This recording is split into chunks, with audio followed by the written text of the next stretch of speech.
Nagbabala naman si Armed Forces Chief of Staff General Romeo Browner Jr. sa publiko sa umano'y pagpapalaganap ng China ng mga maling impormasyon at fake news hinggil sa mga nangyayari sa West Philippine Sea.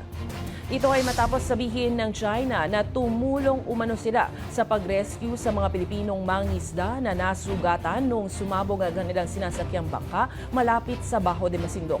Ayon kay Browner, pinigilan pa umano ng mga Chinese Coast Guard ang Philippine Coast Guard nung nagsasagawa sila ng rescue at medical evacuation sa mga mangingisda, kung saan dalawa sa kanila ang nagtamo ng second-degree burns. Pinabulaanan din ng mismong mga mangingisda na tumulong raw sa kanila ang China. And yet, ang propaganda nila o ang kanilang balita is that tayo pa daw ang bumangga sa kanila, tayo pa daw ang nangharas sa kanila.